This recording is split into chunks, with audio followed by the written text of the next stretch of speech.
Wildhorn. Frank Wildhorn has written 6 Broadway musicals. Before Bonnie and Clyde in Wonderland, but after Jekyll and Hyde, Scarlet Pimpernel, and the Civil War, there was Dracula. You know it's getting to a good part of the night when you say things in unison. Dracula. Okay, so in case you didn't realize, Wildhorn has never been a critic's darling. I definitely would sing his songs in the mirror in high school. But while Jekyll and Hyde and Scarlet Pimpernel didn't receive rave reviews, Jekyll ran for almost 4 years and Pimpernel ran for over 2.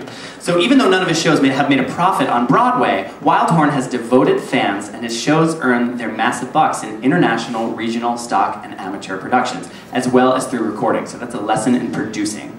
I just found that picture on the internet. It's just a big Dracula fan.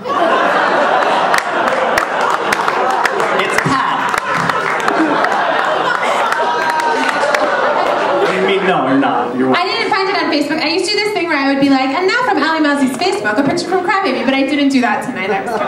But I love that. People love, that girl loves Dracula. Don't say anything. Don't say anything. Critics sharpened their stakes for this one. Before... Hey, puns. Before Dracula had even had a chance to start previews, this was the New York Times perspective on things. Let's say you are the long-dead author of a 19th century novel. Along comes Frank Wildhorn, the Broadway composer responsible for such lavish spectacles as Jekyll and Hyde and the Scarlet Pimpernel, and he's looking to adapt your book.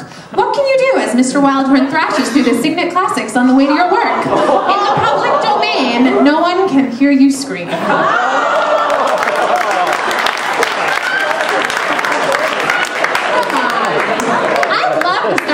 I have to say. I saw Dracula. It was a lot of magic was happening.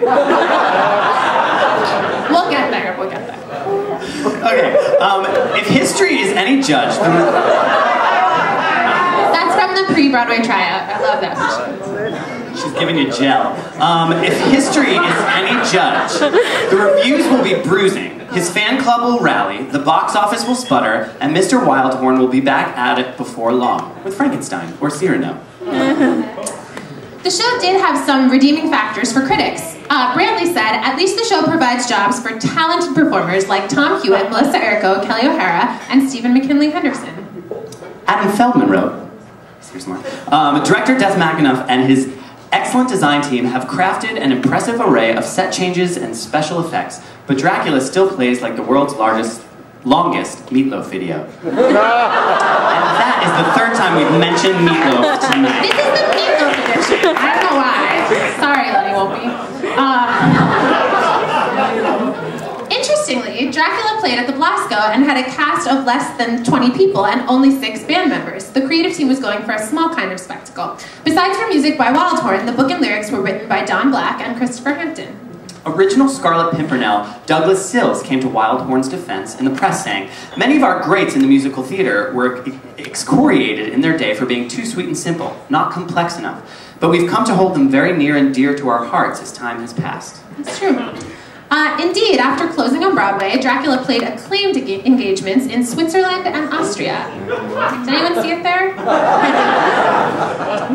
But Broadway audiences just never got on board. And one thing that was talked about a lot of the time was the nude scenes that Melissa Errico and Kelly O'Hara did. And the ladies briefly exposed their breastises. The producers had plans to present special G-rated, nudity-free matinees, but those were scrapped. At first, when Kelly O'Hara didn't want to do a nude scene, the creators gave her a nude suit to wear instead. Melissa Errico said about this, it didn't even look real. You can't make nude flesh. It just looked crazy. She looked like Spider-Man. Kelly O'Hara is Spider-Man. Tweet it. Oh my god, Phil Silvers is Pal Joey and Kelly O'Hara is Spider-Man in red. Everything was drawn on the nude suit, her shoulder blades and everything. Everything. I saw Dracula from the front row. It was like amazing. I was terrified. Caleb keeps telling us how scared he was during Dracula. I wasn't funny enough. But they would do like these simplest things. Like Tom Hewitt was at rehearsal and I was saying, it's so scary when Kelly O'Hara is in her room alone and then like her clothes get sucked off through this like vacuum in the floor. And he said, oh, you know that vacuum in the floor was actually a dresser underneath the stage with a string. Would just yank it off. The commitment of the actors was insane. They were amazing. The following is a reader comment on Dracula the musical from the New York Times website. Ready yourselves. It is unfortunate that the producers of Dracula combined the wonderful with the wrong. Dracula's nude scenes are perverse, offensive, and totally unnecessary. I attend Broadway shows to be uplifted. I love to leave a theater feeling that watching the show has made me a better man. I love Dracula feeling dirty.